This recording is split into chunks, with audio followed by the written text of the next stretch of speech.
Performa sektor ekspor terbatasi oleh biaya logistik. Ya, kalangan pengusaha meminta semua pihak bahu-membahu benahi tingginya ongkos logistik di Indonesia. Ketua Kamar Dagang dan Industri atau Kadin Indonesia, Arsyad Rashid, mengatakan kondisi ekspor Indonesia masih dihantui oleh biaya logistik yang mahal, meski kinerjanya meningkat. Berdasarkan data BPS, kerja ekspor pada September 2021 hanya 20,6 miliar US dollar. Nilai ini turun dibandingkan dengan Agustus yang tercatat sebesar 21,43 miliar US dollar atau turun secara bulanan. Ya, penurunan September 2021 didorong melemahnya ekspor migas sebesar 12,56% dan non-migas sebesar 3,38%. Namun nilai tersebut naik 47,64% dibanding tahun sebelumnya. Pelemahan ini juga diperparah dengan tingginya biaya logistik. Dia pun meminta masalah ini harus mampu diselesaikan para pengusaha sehingga ekspor yang tinggi memberikan hasil maksimal, di mana kemudian dampaknya semakin baik untuk ekonomi negara. Dia menambahkan pada masa pandemi ini semua harus bahu-membahu membangkitkan kembali perekonomian. Sebab ekonomi tidak bisa diandalkan dari penyebaran uang oleh Bank Indonesia maupun peningkatan utang.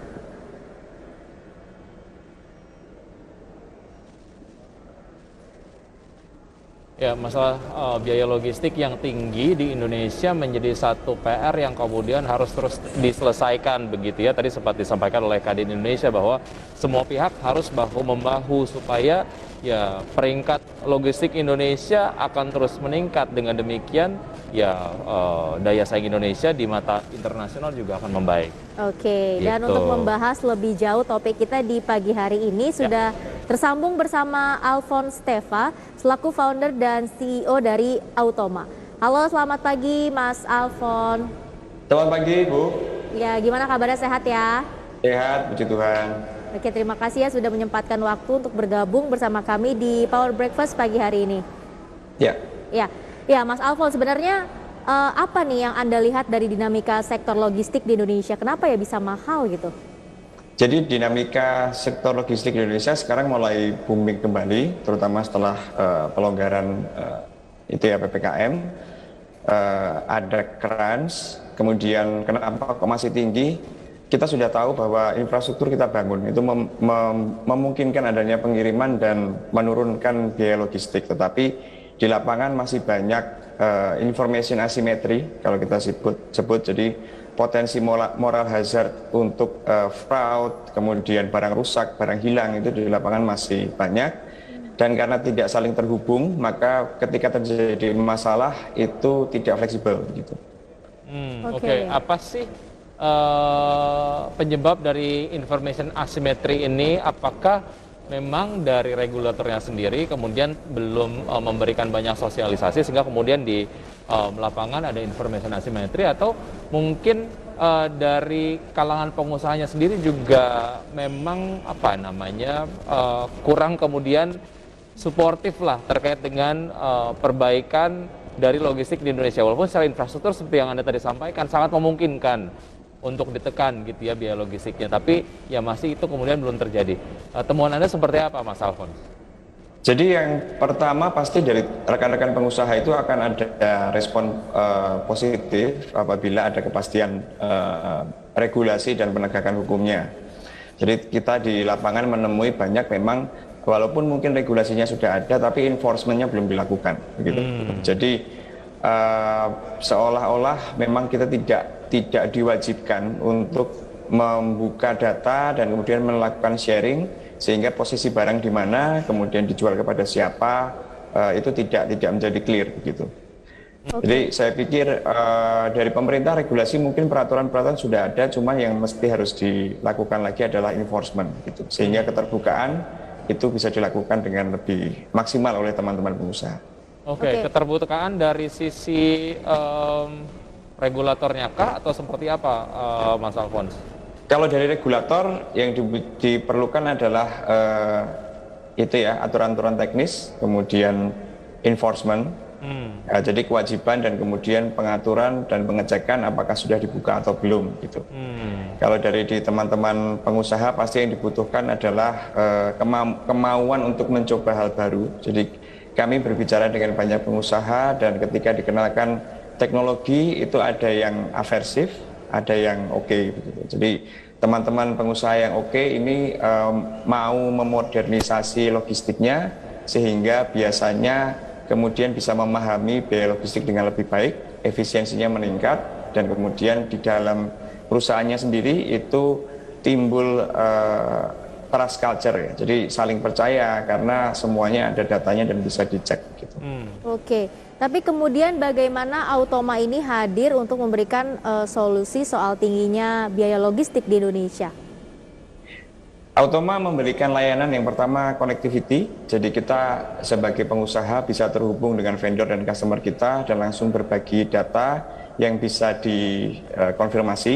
Jadi kalau kita punya receivable itu langsung bisa di-compare dengan payable begitu. Kemudian inbound logistik kita langsung bisa terhubung dengan outbound logistik sehingga information asimetrinya menurun.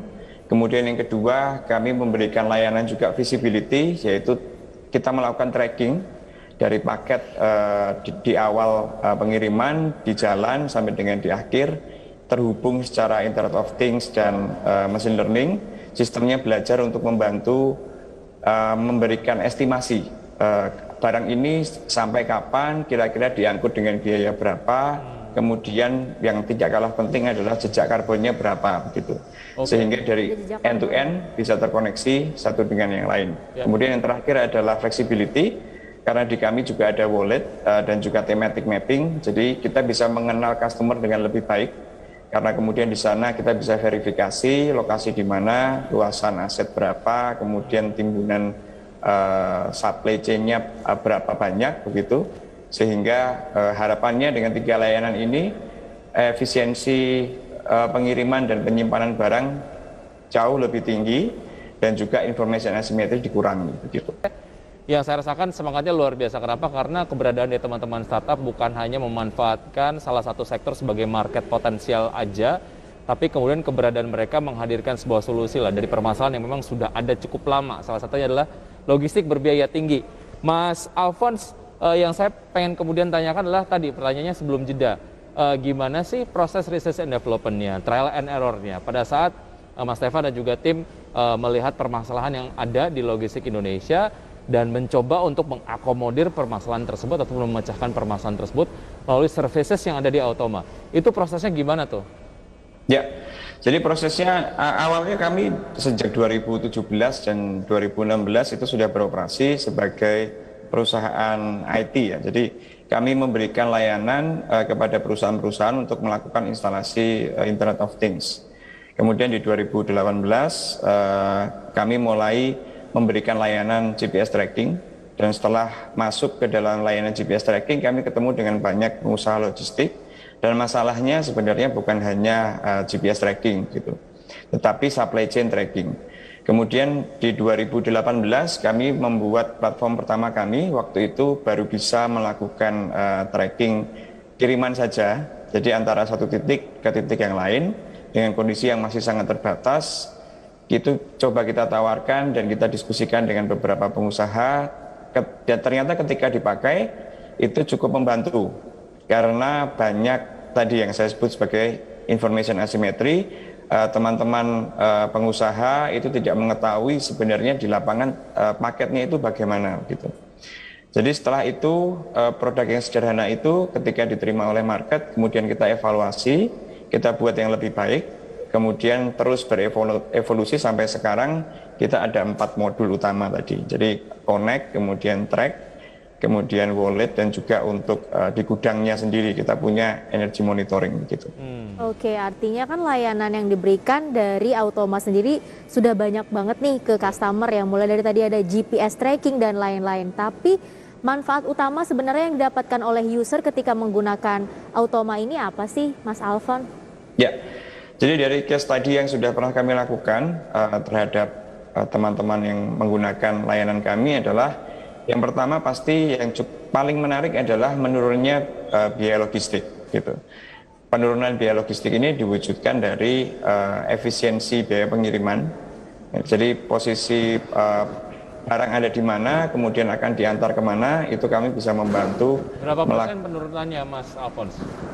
Kalau dihitung dari antara 7 sampai 17% biaya logistik. Oke.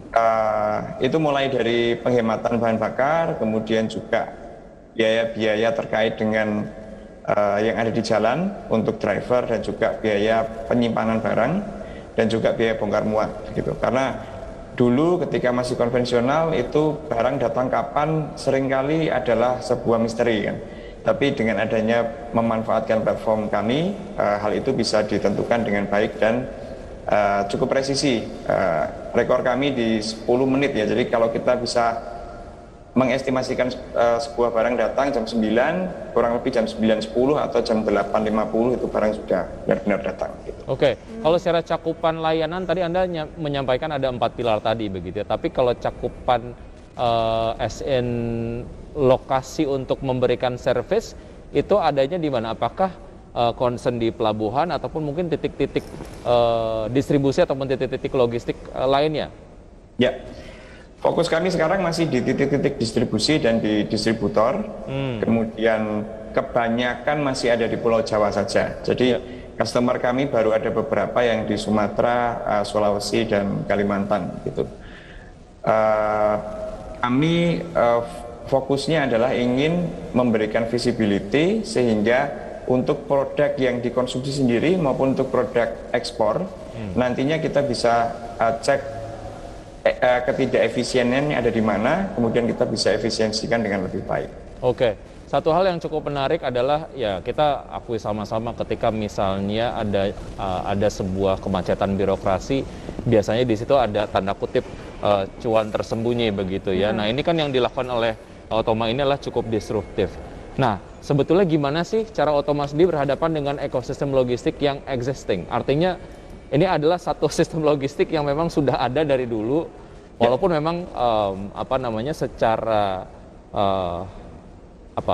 at the end of the day ongkos logistiknya tetap tinggi dengan keberadaan ekosistem logistik yang konvensional ini.